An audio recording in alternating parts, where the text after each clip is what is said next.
అందరికీ నమస్తే, good morning, welcome to Sakshi today. ఈరోజు వార్తలను విశ్లేషిస్తే కానుకలు గోవింద పరకామణిలో దొంగలు పడ్డారు. కోటి విలువైన బంగారం వెండి కానుకలు చోరీ. రెడ్ హ్యాండెడ్గా పట్టుబడ్డ పరకామణి ఉద్యోగి పెంచలయ్య 2024లో కూటమి ప్రభుత్వం వచ్చినప్పటి నుంచి దర్జాగా దొంగతనాలు, బంగారు దుకాణాల్లో ఆభరణాలు మార్పిడి, బ్యాంకుల్లో తాకట్లు, పెంచలపై కేసు, వెంటనే బెయిలు, అత్యవసర రికవరు, ఆ తర్వాత దర్యాప్తు గప్చుప్.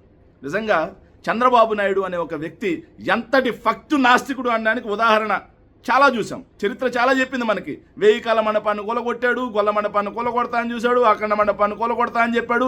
ఆఖరికి ఏదైతే గాలిగోపురం లోపల తిరుమల తిరుపతి వెంకటేశ్వర స్వామి యొక్క గాలిగోపురం లోపల ఉన్నటువంటి ఊంజల్ సేవా మండపాన్ని కూడా కూలగొట్టడానికి ఆర్డర్లు ఇచ్చి గుడి యొక్క మెయిన్ స్ట్రక్చర్ని దెబ్బతీయాలని చూశారు. కాకపోతే పెద్దజీయర్ స్వామి అడ్డం ఉండబట్టి వెంకటేశ్వర స్వామి యొక్క గుడి స్ట్రక్చర్ ఆ రోజు మారలా. లేకపోతే అది గుడి కూడా స్ట్రక్చర్ కూడా మార్చేసాడు. సో వెంకటేశ్వర స్వామికి ఆగ్రహం వచ్చి ఒకసారి సిగ్నల్ ఇచ్చాడు 2004 ముందు, అయినా మారలా.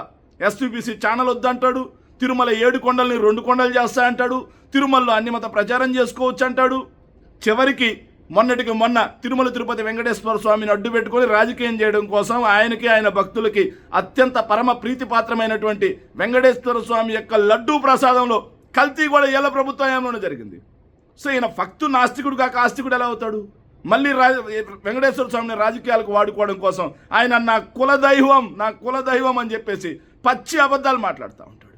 ఆఖరికి పరకామణిలో ఒక వ్యక్తి ₹1 కోటి దొంగతనం చేస్తూ ఉంటే అత్యవసర రికవరీ చేసి స్టేషన్ బెయిల్ ఇచ్చి పంపిస్తారా? ఎంత దుర్మార్గం ఇది! వైఎస్ఆర్సీపీ అధికారంలో ఉన్నప్పుడు ఒక వ్యక్తి ₹76,000 దొంగతనం చేస్తే లోక్ అదాలత్ పెట్టించి ₹15 కోట్ల విలువైనటువంటి సొమ్మును శ్రీవారికి రాయించారు. కానీ ఇక్కడ ₹1 కోటి ఒక వ్యక్తి భక్తులు విరాళంగా ఇచ్చినటువంటి బంగారు వెండి ఆభరణాలని దొంగతనం చేసి షాపుల్లో మార్చి వాటిని తీసుకెళ్ళి బ్యాంకుల్లో తాకట్టు పెడితే దర్యాప్తు ఏమైందిరా అంటే ఎక్కడ వేసిన గొంగలు అక్కడే. ఎక్కడా దర్యాప్తు గప్చుప్. దీని వెనక ఎవరున్నారు? పరకామణి దొంగల్ని కాపాడింది ఎవరు?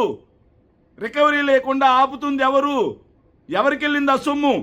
దీనికి సమాధానం చెప్పాలి కూటమి ప్రభుత్వం. ఆఖరికి ఇలా జరుగుతున్నా చూస్తూ ఉంటారు.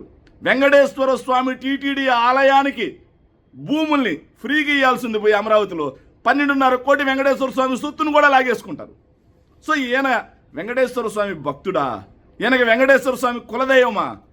నిజంగా వెంకటేశ్వర స్వామి కులదైవం అయితే ఇన్ని పనులు చేస్తారా? ఫక్తు నాస్తికుడు కాబట్టే వెంకటేశ్వర స్వామికి ఇన్ని అపచారాలు జరుగుతా ఉన్నా వెంకటేశ్వర స్వామిని అడ్డు పెట్టుకొని రాజకీయాలు చేయడానికి వెనకాడని వ్యక్తి చంద్రబాబు నాయుడు గారు అనేది మరొకసారి సుస్పష్టం. Thank you.